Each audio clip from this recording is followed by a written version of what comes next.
The Adventures of Sherlock Holmes, by Sir Arthur Conan Doyle. Adventure 1. A Scandal in Bohemia. To Sherlock Holmes she is always the woman. I have seldom heard him mention her under any other name. In his eyes she eclipses and predominates the whole of her sex. It was not that he felt any emotion akin to love for Irene Adler. All emotions, and that one particularly, were abhorrent to his cold, precise, but admirably balanced mind. He was, I take it, the most perfect reasoning and observing machine that the world has seen, but as a lover he would have placed himself in a false position. He never spoke of the softer passions, save with a gibe and a sneer. They were admirable things for the observer, excellent for drawing the veil from men's motives and actions. But for the trained reasoner to admit such intrusions into his own delicate and finely adjusted temperament was to introduce a distracting factor which might throw a doubt upon all his mental results.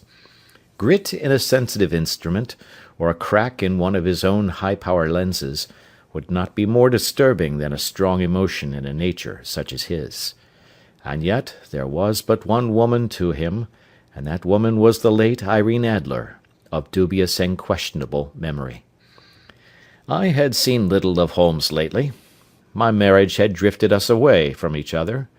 My own complete happiness, and the home-centred interests which rise up around the man who first finds himself master of his own establishment, was sufficient to absorb all my attention, while Holmes, who loathed every form of society with his whole Bohemian soul, remained in our lodgings in Baker Street, buried among his old books, and alternating from week to week between cocaine and ambition, the drowsiness of the drug, and the fierce energy of his own keen nature.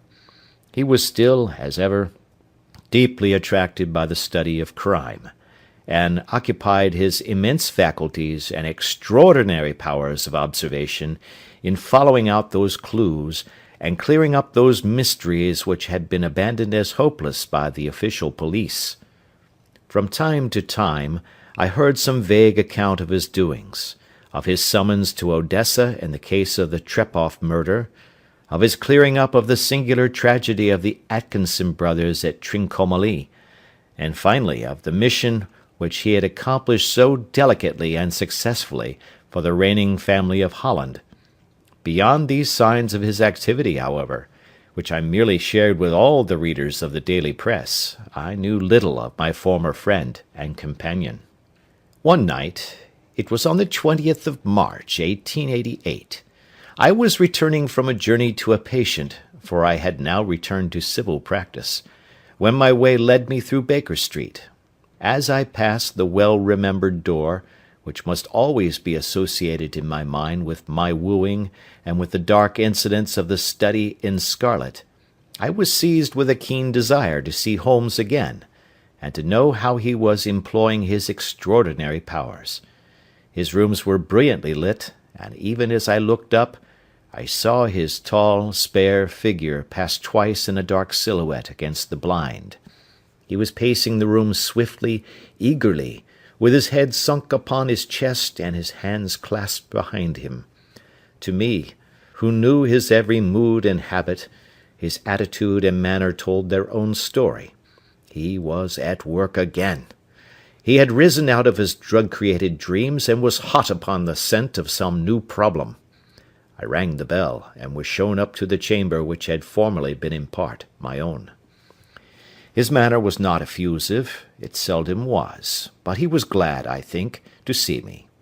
With hardly a word spoken, but with a kindly eye, he waved me to an armchair, threw across his case of cigars, and indicated a spirit case and a gasogene in the corner.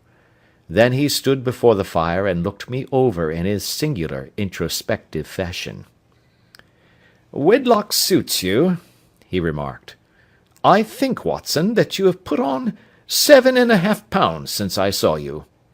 "7," I answered.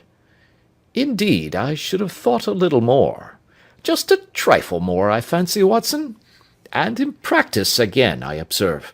You did not tell me that you intended to go into harness." Then how do you know? I see it, I deduce it. How do I know that you have been getting yourself very wet lately, and that you have a most clumsy and careless servant girl? My dear Holmes, said I, this is too much. You would certainly have been burned had you lived a few centuries ago. It is true that I had a country walk on Thursday and came home in a dreadful mess, but as I have changed my clothes, I can't imagine how you deduce it.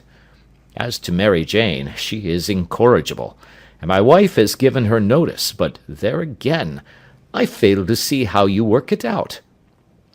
He chuckled to himself and rubbed his long, nervous hands together. It is simplicity itself, said he. My eyes tell me that on the inside of your left shoe, just where the firelight strikes it, the leather is scored by 6 almost parallel cuts. Obviously, they have been caused by someone who has very carelessly scraped round the edges of the sole in order to remove crusted mud from it. Hence, you see, my double deduction that you have been out in vile weather, and that you had a particularly malignant boot-slitting specimen of the London slavey. As to your practice, if a gentleman walks into my rooms smelling of iodoform, with a black mark of nitrate of silver upon his right forefinger, and a bulge on the right side of his top hat, to show where he has secreted his stethoscope, I must be dull indeed, if I do not pronounce him to be an active member of the medical profession. I could not help laughing at the ease with which he explained his process of deduction. When I hear you give your reasons, I remarked, the thing always appears to me to be so ridiculously simple that I could easily do it myself, though at each successive instance of your reasoning I am baffled until you explain your process. And yet I believe that my eyes are as good as yours. Quite so, he answered, lighting a cigarette, and throwing himself down into an armchair. You see, but you do not observe. The distinction is clear. For example, you have frequently seen the steps which lead up from the hall to this room. Frequently. How often? Well, some hundreds of times. Then how many are there? How many? I don't know. Quite so. You have not observed, and yet you have seen. That is just my point. Now, I know that there are 17 steps, because I have both seen and observed. By the way, since you are interested in these little problems, and since you are good enough to chronicle one or two of my trifling experiences, you may be interested in this. He threw over a sheet of thick, pink-tinted notepaper which had been lying open upon the table. It came by the last post, said he. Read it aloud. The note was undated, and without either signature or address. There will call upon you tonight at 7:45, it said, a gentleman who desires to consult you upon a matter of the very deepest moment. Your recent services to one of the royal houses of Europe have shown that you are one who may safely be trusted with matters which are of an importance which can hardly be exaggerated. This account of you we have from all quarters received. Be in your chamber then at that hour, and do not take it amiss if your visitor wear a mask. This is indeed a mystery, I remarked. What do you imagine that it means? I have no data yet. It is a capital mistake to theorize before one has data. Insensibly one begins to twist facts to suit theories, instead of theories to suit facts. But the note itself, what do you deduce from it? I carefully examined the writing, and the paper upon which it was written. The man who wrote it was presumably well-to-do, I remarked, endeavouring to imitate my companion's processes. Such paper could not be bought under 1/2 crown a packet. It is peculiarly strong and stiff. Peculiar, that is the very word, said Holmes. It is not an English paper at all. Hold it up to the light.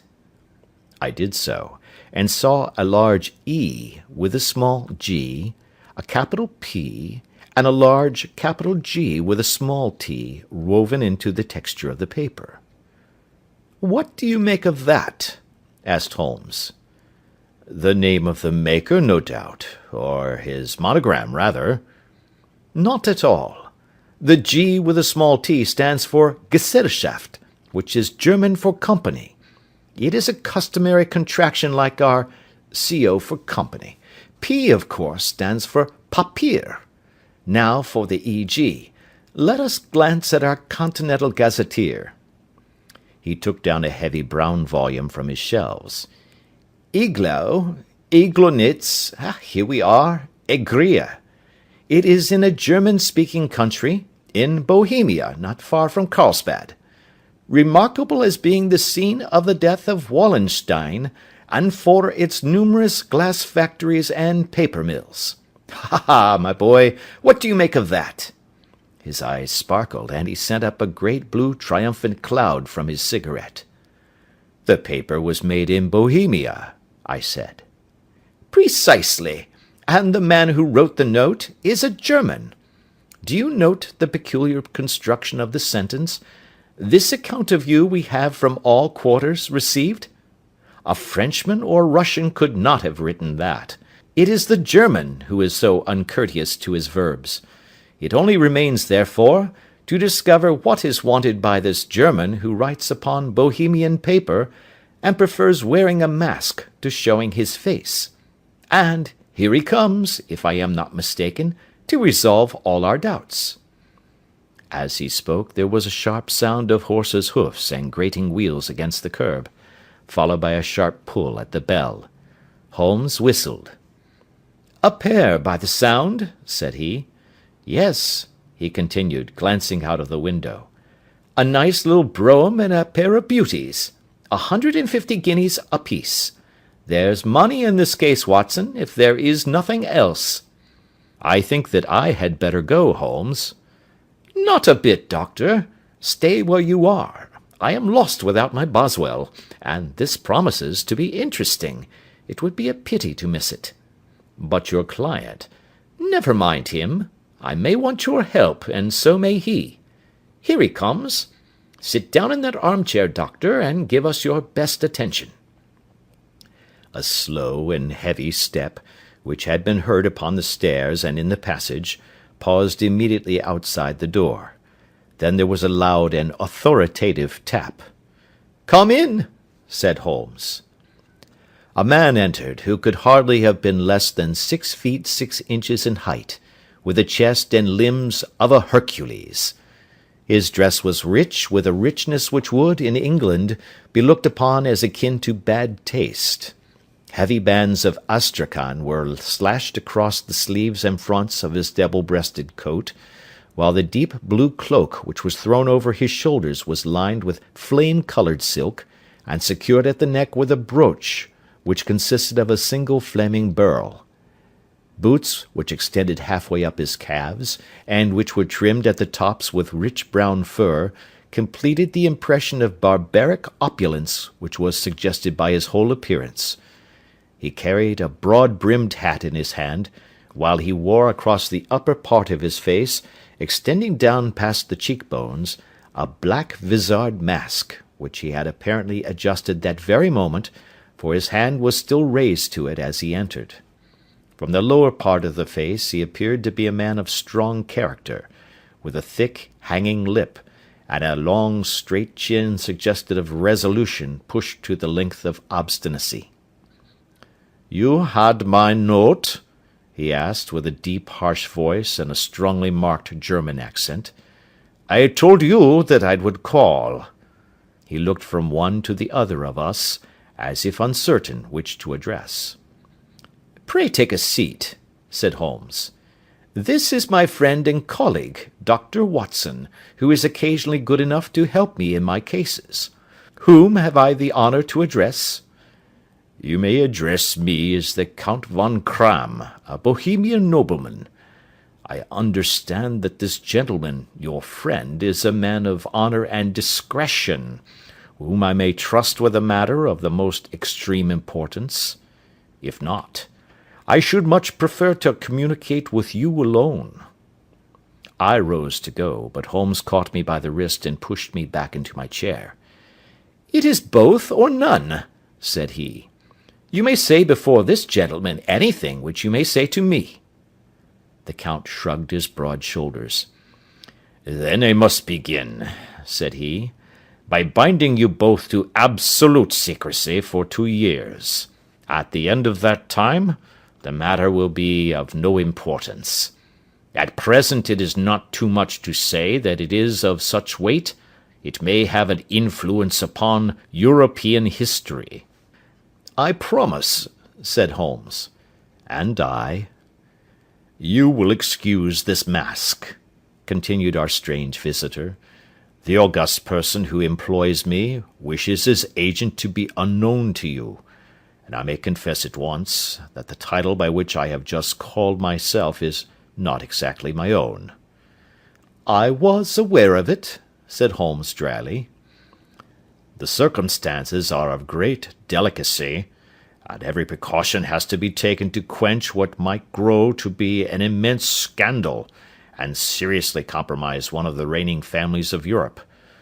To speak plainly, the matter implicates the great house of Ormstein, hereditary kings of Bohemia." "I was also aware of that," murmured Holmes, settling himself down in his armchair and closing his eyes. Our visitor glanced with some apparent surprise at the languid, lounging figure of the man who had been no doubt depicted to him as the most incisive reasoner and most energetic agent in Europe. Holmes slowly reopened his eyes, and looked impatiently at his gigantic client. "If your Majesty would condescend to state your case," he remarked, "I should be better able to advise you." The man sprang from his chair and paced up and down the room in uncontrollable agitation. Then, with a gesture of desperation, he tore the mask from his face and hurled it upon the ground. "You are right," he cried. "I am the king. Why should I attempt to conceal it?" "Why, indeed?" murmured Holmes. "Your Majesty had not spoken before I was aware that I was addressing Wilhelm Gottschalk Sigmunds von Ormstein, Grand Duke of Cassel-Felstein, and hereditary King of Bohemia." "But you can understand," said our strange visitor, sitting down once more and passing his hand over his high white forehead, "you can understand that I am not accustomed to doing such business in my own person. Yet the matter was so delicate that I could not confide it to an agent without putting myself in his power. I have come incognito from Prague for the purpose of consulting you." "Then pray consult," said Holmes, shutting his eyes once more. "The facts are briefly these.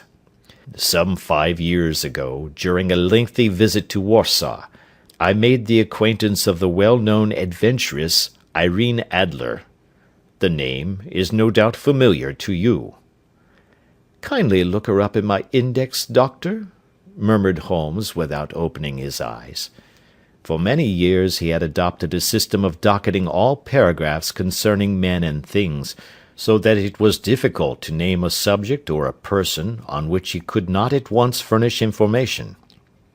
In this case I found her biography sandwiched in between that of a Hebrew rabbi and that of a staff commander who had written a monograph upon the deep-sea fishes. "Let me see," said Holmes. Born in New Jersey in the year 1858. Contralto. La Scala. Prima donna Imperial Opera of Warsaw. Yes. Retired from operatic stage. Ha! Living in London. Quite so. Your Majesty, as I understand, became entangled with this young person, wrote her some compromising letters, and is now desirous of getting those letters back." "Precisely so. But how?" "Was there a secret marriage?" "None." "No legal papers or certificates?" "None." "Then I failed to follow your Majesty. If this young person should produce her letters for blackmailing or other purposes, How is she to prove their authenticity? There is the writing. Pooh, pooh, forgery. My private notepaper. Stolen. My own seal. Imitated. My photograph. Bought. We were both in the photograph. Oh, dear, that is very bad. Your Majesty has indeed committed an indiscretion. I was mad, insane. You have compromised yourself seriously. I was only crown prince then. I was young. I am but 30 now. It must be recovered. We have tried and failed. Your Majesty must pay. It must be bought. She will not sell. Stolen, then. 5 attempts have been made. Twice burglars in my pay ransacked her house. Once we diverted her luggage when she travelled. Twice she has been waylaid. There has been no result. No sign of it? Absolutely none. Holmes laughed. It is quite a pretty little problem, said he. But a very serious one to me, returned the king reproachfully. Very, indeed. And what does she propose to do with the photograph? To ruin me. But how? I am about to be married. So I have heard. To Clotilde Lothman von Saxe-Meiningen, second daughter of the King of Scandinavia. You may know the strict principles of her family. She is herself the very soul of delicacy. A shadow of a doubt as to my conduct would bring the matter to an end. And Irene Adler? Threatens to send them the photograph, and she will do it. I know that she will do it. You do not know her, but she has a soul of steel. She has the face of the most beautiful of women, and the mind of the most resolute of men. Rather than I should marry another woman, there are no lengths to which she would not go. None. You are sure that she has not sent it yet? I am sure. And why? Because she has said that she would send it on the day when the betrothal was publicly proclaimed. That will be next Monday. Oh, then we have 3 days yet, said Holmes with a yawn. That is very fortunate, as I have 1 or 2 matters of importance to look into just at present. Your Majesty will, of course, stay in London for the present? Certainly. You will find me at the Langham under the name of the Count von Cram. Then I shall drop you a line to let you know how we progress. Pray do so. I shall be all anxiety.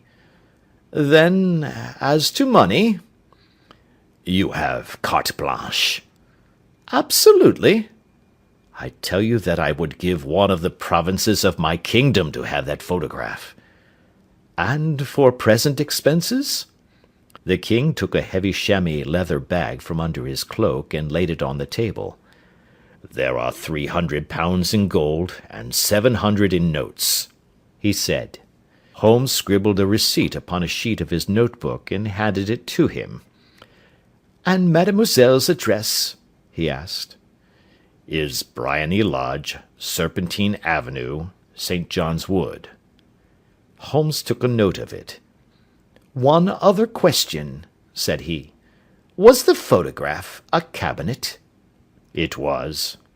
Then good night, your Majesty, and I trust that we shall soon have some good news for you. And good night, Watson, he added, as the wheels of the royal brougham rolled down the street. If you will be good enough to call tomorrow afternoon at 3 o'clock, I should like to chat this little matter over with you. Part 2. At 3 o'clock precisely, I was at Baker Street, but Holmes had not yet returned. The landlady informed me that he had left the house shortly after 8 o'clock in the morning. I sat down before the fire, however, with the intention of awaiting him, however long he might be. I was already deeply interested in his inquiry, for, though it was surrounded by none of the grim and strange features which were associated with the two crimes which I have already recorded, still, the nature of the case and the exalted station of his client gave it a character of its own.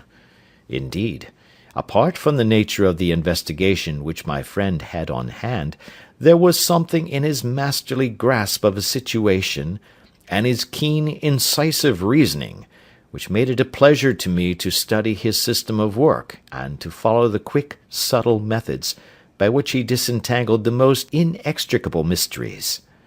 So accustomed was I to his invariable success, that the very possibility of his failing had ceased to enter into my head. It was close upon 4 before the door opened, and a drunken-looking groom, ill-kempt and side-whiskered, with an inflamed face and disreputable clothes, walked into the room. Accustomed as I was to my friend's amazing powers in the use of disguises, I had to look 3 times before I was certain that it was indeed he. With a nod he vanished into the bedroom, whence he emerged in 5 minutes, tweed-suited and respectable as of old. Putting his hands into his pockets, he stretched out his legs in front of the fire, and laughed heartily for some minutes. "Well, really!" he cried, and then he choked and laughed again until he was obliged to lie back, limp and helpless, in the chair. "What is it?" "It's quite too funny. I am sure you could never guess how I employed my morning, or what I ended by doing." "I can't imagine. I suppose that you must have been watching the habits, and perhaps the house, of Miss Irene Adler?" "Quite so, but the sequel was rather unusual. I will tell you, however. I left the house a little after 8 o'clock this morning in the character of a groom out of work. There is a wonderful sympathy and freemasonry among horsey men. Be one of them, and you will know all that there is to know. I soon found Briony Lodge. It is a bijou villa, with a garden at the back, but built out in front right up to the road, 2 stories. Chubb lock to the door. Large sitting room on the right side, well furnished, with long windows almost to the floor, and those preposterous English window fasteners which a child could open. Behind there was nothing remarkable, save that the passage window could be reached from the top of the coach-house. I walked round it, and examined it closely from every point of view, but without noting anything of interest. I then lounged down the street, and found, as I expected, that there was a mews in a lane which runs down by one wall of the garden.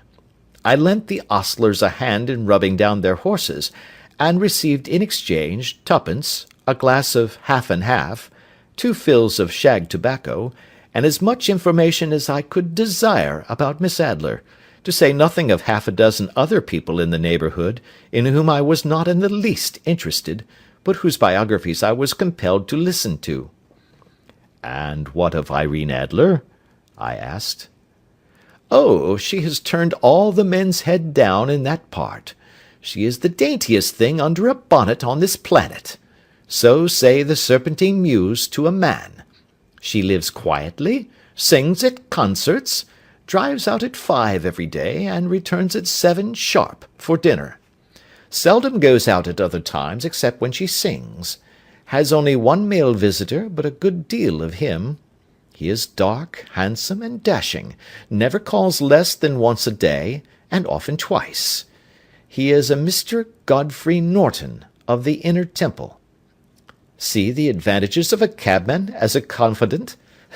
They had driven him home 12 times from Serpentine Mews, and knew all about him. When I had listened to all they had to tell, I began to walk up and down near Briony Lodge once more, and to think over my plan of campaign. This Godfrey Norton was evidently an important factor in the matter.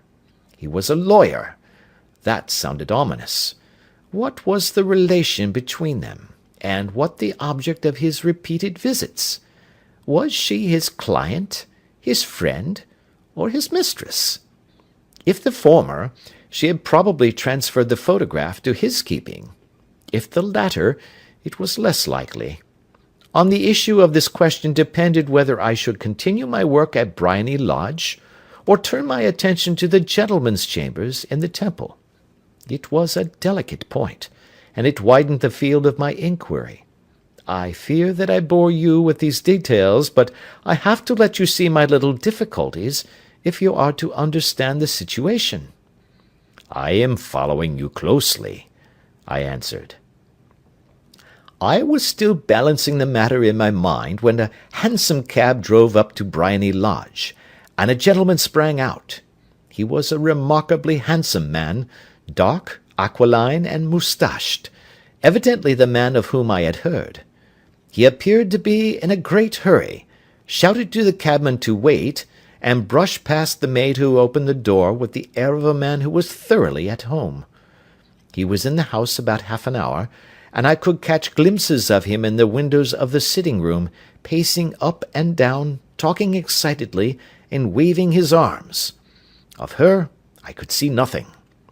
Presently he emerged, looking even more flurried than before. As he stepped up to the cab, he pulled a gold watch from his pocket and looked at it earnestly. "Drive like the devil!" he shouted. "First to Gross and Hankey's in Regent Street, and then to the Church of St. Monica in the Edgware Road. Half a guinea if you do it in 20 minutes. Away they went, and I was just wondering whether I should not do well to follow them, when up the lane comes a neat little landau, the coachman with his coat only half buttoned, and his tie under his ear, while all the tags of his harness were sticking out of the buckles. It hadn't pulled up before she shot out of the hall door and into it. I only caught a glimpse of her at the moment, but she was a lovely woman, with a face that a man might die for. "The Church of St. Monica, John," she cried, "and half a sovereign if you reach it in 20 minutes. This was quite too good to lose, Watson. I was just balancing whether I should run for it, or whether I should perch behind her landau, when a cab came through the street. The driver looked twice at such a shabby fare, but I jumped in before he could object. "The Church of St. Monica," said I, "and half a sovereign if you reach it in 20 minutes. It was 25 minutes to 12, and of course it was clear enough what was in the wind. My cabby drove fast. I don't think I ever drove faster, but the others were there before us. The cab and the landau with their steaming horses were in front of the door when I arrived. I paid the man and hurried into the church. There was not a soul there save the two whom I had followed, and a surpliced clergyman, who seemed to be expostulating with them. They were all three standing in a knot in front of the altar. I lounged up the side aisle like any other idler who has dropped into a church. Suddenly, to my surprise, the three at the altar faced round to me, and Godfrey Norton came running as hard as he could towards me. "Thank God!" he cried. "You'll do. Come, come." "What then?" I asked. "Come, man, come. Only 3 minutes, or it won't be legal." I was half dragged up to the altar, and before I knew where I was, I found myself mumbling responses which were whispered in my ear, and vouching for things of which I knew nothing, and generally assisting in the secure tying up of Irene Adler, spinster, to Godfrey Norton, bachelor. It was all done in an instant, and there was the gentleman thanking me on the one side, and the lady on the other, while the clergyman beamed on me in front. It was the most preposterous position in which I ever found myself in my life, and it was the thought of it that started me laughing just now. It seems that there had been some informality about their licence, that the clergyman absolutely refused to marry them without a witness of some sort, and that my lucky appearance saved the bridegroom from having to sally out into the streets in search of a best man. The bride gave me a sovereign, and I mean to wear it on my watch-chain in memory of the occasion." "This is a very unexpected turn of affairs," said I. "And what then?" "Well, I found my plans very seriously menaced. It looked as if the pair might take an immediate departure, and so necessitate very prompt and energetic measures on my part. At the church door, however, they separated, he driving back to the Temple, and she to her own house. "I shall drive out in the park at 5 as usual," she said as she left him. I heard no more. They drove away in different directions, and I went off to make my own arrangements. "Which are?" "Some cold beef and a glass of beer," he answered, ringing the bell. "I have been too busy to think of food, and I am likely to be busier still this evening. By the way, Doctor, I shall want your cooperation." "I shall be delighted." "You don't mind breaking the law?" "Not in the least." "Nor running a chance of arrest?" "Not in a good cause." "Oh, the cause is excellent." "Then I am your man." "I was sure that I might rely on you." "But what is it you wish?" "When Mrs. Turner has brought in the tray I will make it clear to you. Now," he said, as he turned hungrily on the simple fare that our landlady had provided, "I must not discuss it while I eat, for I have not much time. It is nearly 5 now. In 2 hours we must be on the scene of action. Miss Irene, or Madame rather, returns from her drive at 7. We must be at Briony Lodge to meet her." "And what then?" "You must leave that to me. I have already arranged what is to occur. There is only one point on which I must insist. You must not interfere, come what may. You understand?" "I am to be neutral?" "To do nothing whatever. There will probably be some small unpleasantness. Do not join in it. It will end in my being conveyed into the house. 4 or 5 minutes afterwards the sitting-room window will open. You are to station yourself close to that open window." "Yes." "You are to watch me, for I will be visible to you." "Yes." "And when I raise my hand, so, you will throw into the room what I give you to throw, and will, at the same time, raise the cry of fire. You quite follow me?" "Entirely." "It is nothing very formidable," he said, taking a long cigar-shaped roll from his pocket. "It is an ordinary plumber's smoke rocket, fitted with a cap at either end to make it self-lighting. Your task is confined to that. When you raise your cry of fire, it will be taken up by quite a number of people. You may then walk to the end of the street, and I will rejoin you in 10 minutes.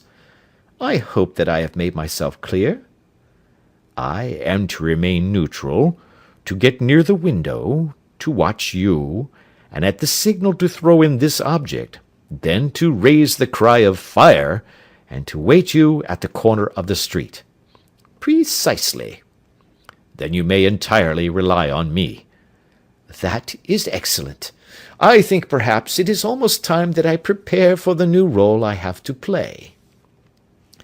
He disappeared into his bedroom, and returned in a few minutes in the character of an amiable and simple-minded nonconformist clergyman. His broad black hat, his baggy trousers, his white tie, his sympathetic smile, and general look of peering and benevolent curiosity were such as Mr. John Hare alone could have equalled. It was not merely that Holmes changed his costume. His expression, his manner, his very soul seemed to vary with every fresh part that he assumed. The stage lost a fine actor, even as science lost an acute reasoner when he became a specialist in crime. It was 6:15 when we left Baker Street, and it still wanted 10 minutes to the hour when we found ourselves in Serpentine Avenue. It was already dusk, and the lamps were just being lighted as we paced up and down in front of Briony Lodge, waiting for the coming of its occupant. The house was just such as I had pictured it from Sherlock Holmes's succinct description, but the locality appeared to be less private than I expected. On the contrary, for a small street in a quiet neighbourhood, it was remarkably animated. There was a group of shabbily dressed men smoking and laughing in a corner, a scissors grinder with his wheel, 2 guardsmen who were flirting with a nurse-girl, and several well-dressed young men who were lounging up and down with cigars in their mouths. "You see," remarked Holmes, as we paced to and fro in front of the house, This marriage rather simplifies matters. The photograph becomes a double-edged weapon now.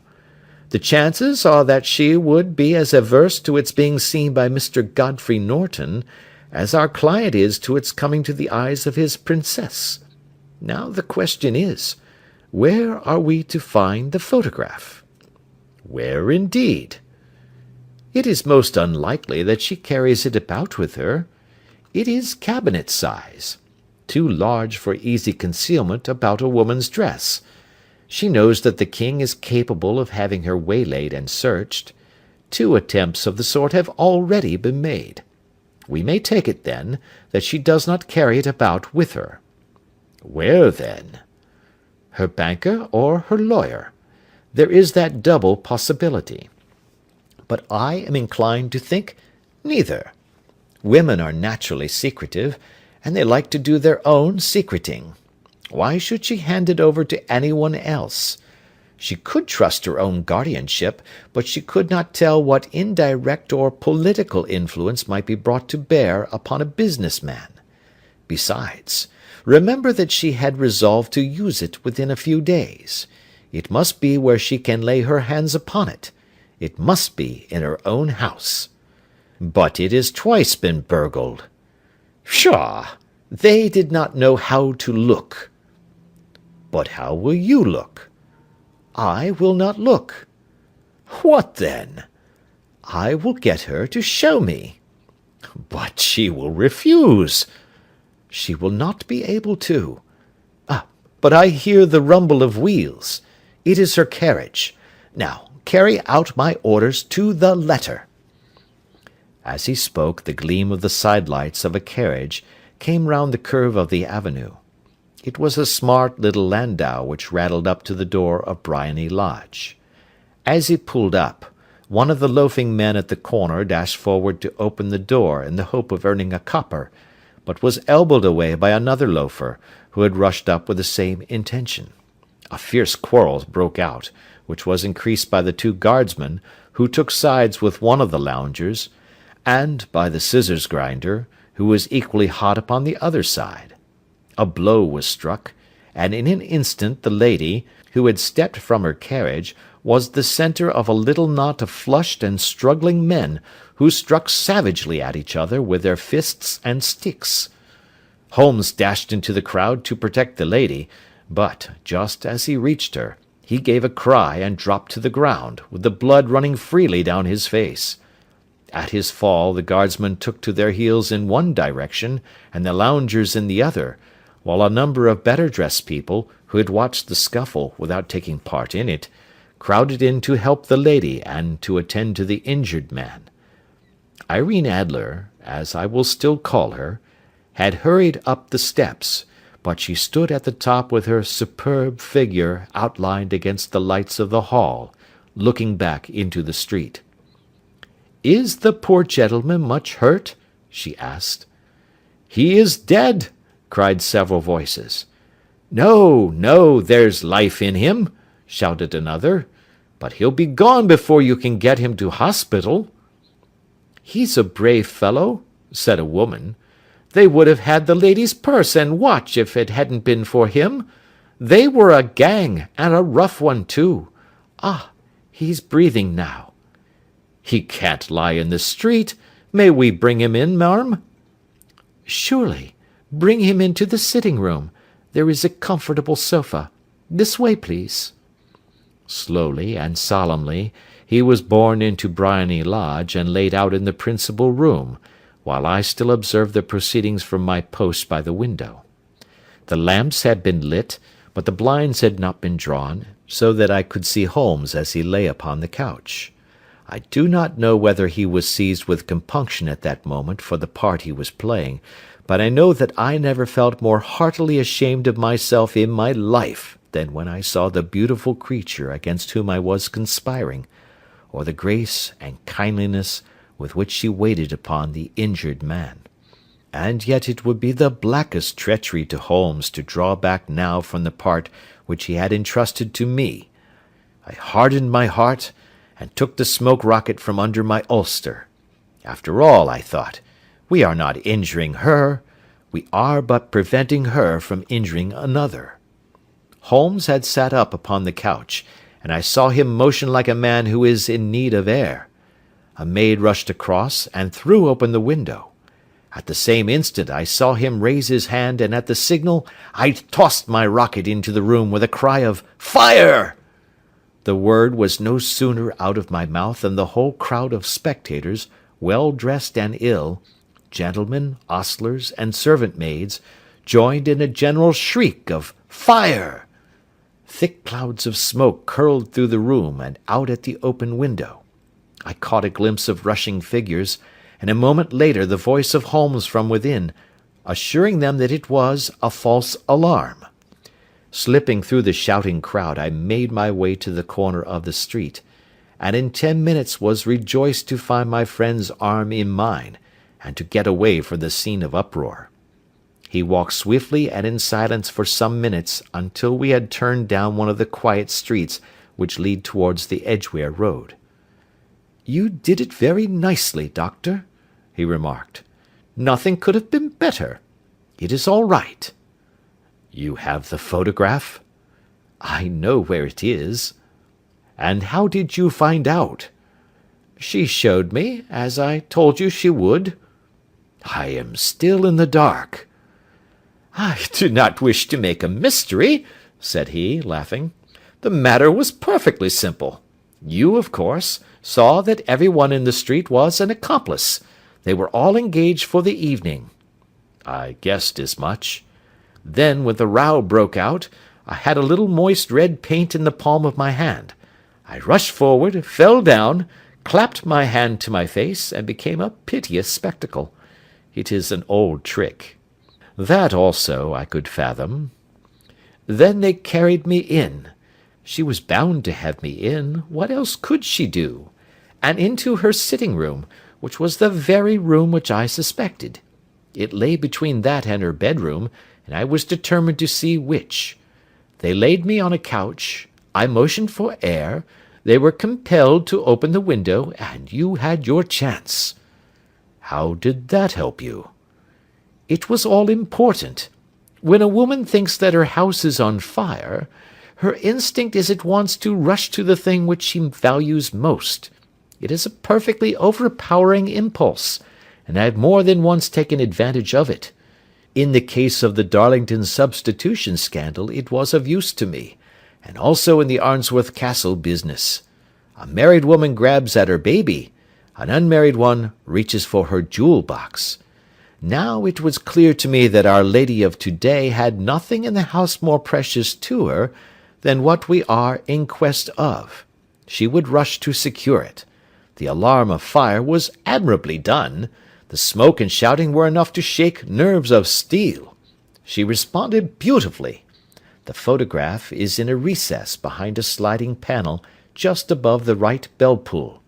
She was there in an instant, and I caught a glimpse of it as she half drew it out. When I cried out that it was a false alarm, she replaced it, glanced at the rocket, rushed from the room, and I have not seen her since. I rose, and making my excuses, escaped from the house. I hesitated whether to attempt to secure the photograph at once, but the coachman had come in, and as he was watching me narrowly, it seemed safer to wait. A little over-precipitance may ruin all. "And now?" I asked. "Our quest is practically finished. I shall call with the king to-morrow, and with you, if you care to come with us. We will be shown into the sitting-room to wait for the lady, but it is probable that when she comes she may find neither of us nor the photograph.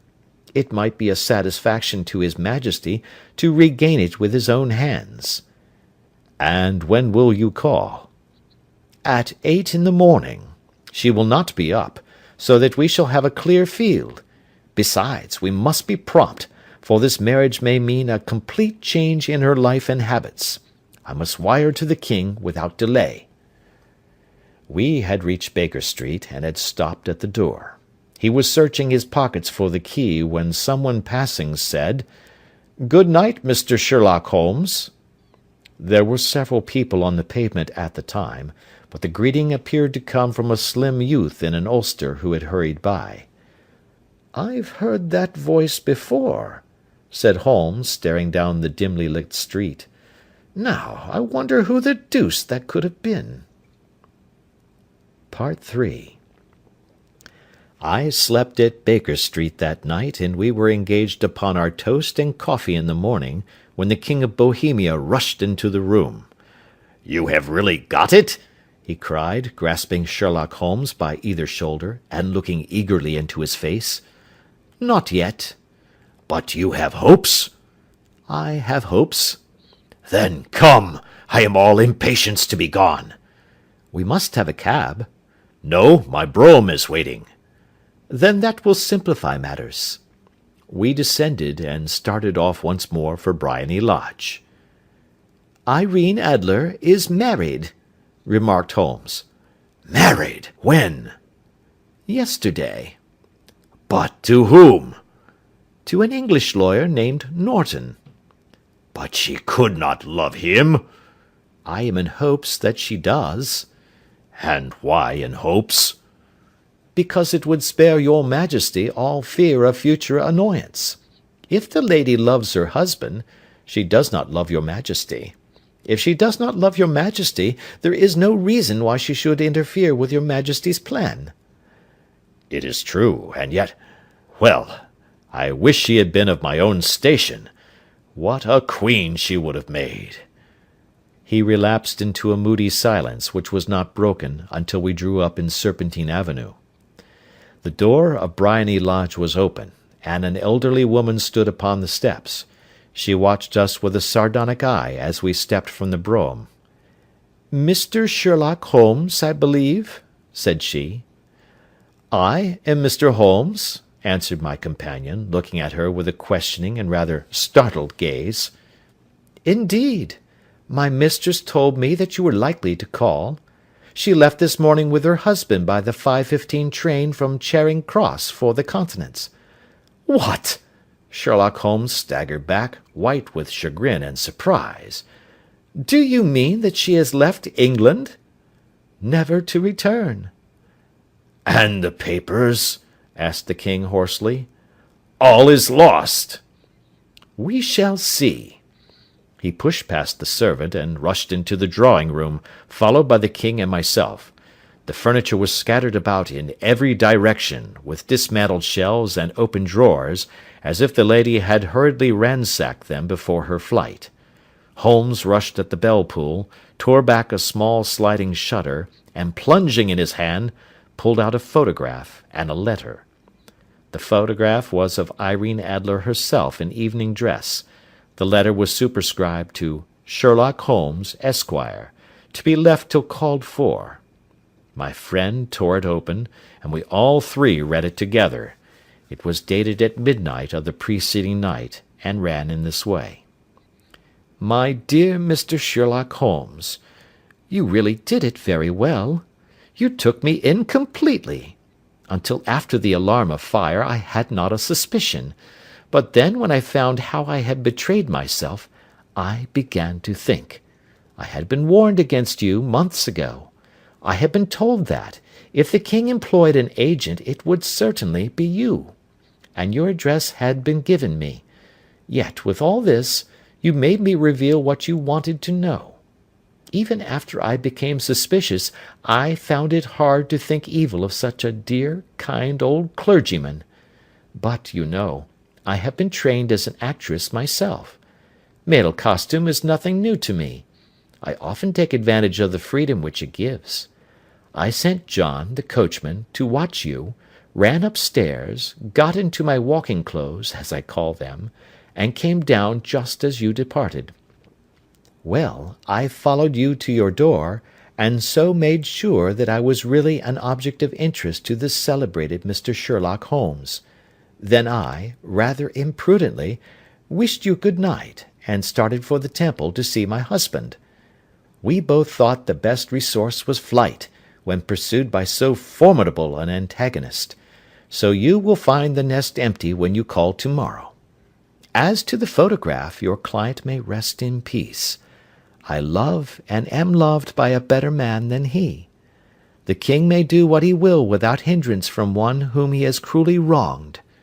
I keep it only to safeguard myself, and to preserve a weapon which will always secure me from any steps which he might take in the future. I leave a photograph which he might care to possess, and I remain, dear Mr. Sherlock Holmes, very truly yours, Irene Norton, née Adler. "What a woman! Oh, what a woman!" cried the King of Bohemia, when we had all three read this epistle. "Did I not tell you how quick and resolute she was? Would she not have made an admirable queen? Is it not a pity that she was not on my level?"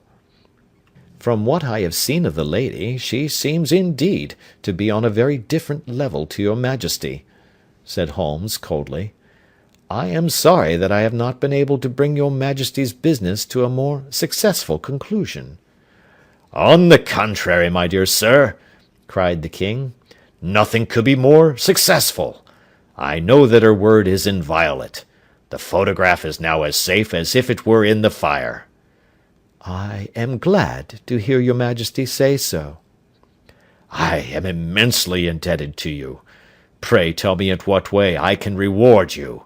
This ring—" He slipped an emerald snake ring from his finger, and held it out upon the palm of his hand. "Your Majesty has something which I should value even more highly," said Holmes. "You have but to name it." "This photograph." The king stared in amazement. "Irene's photograph!" he cried. "Certainly, if you wish it." "I thank your Majesty. Then there is no more to be done in the matter. I have the honour to wish you a very good morning." He bowed, and turning away without observing the hand which the king had stretched out to him, he set off in my company for his chambers. And that was how a great scandal threatened to affect the kingdom of Bohemia, and how the best plans of Mr. Sherlock Holmes were beaten by a woman's wit. He used to make merry over the cleverness of woman, but I have not heard him do it of late, and when he speaks of Irene Adler, or when he refers to her photograph, it is always under the honourable title of the woman. End of chapter 1.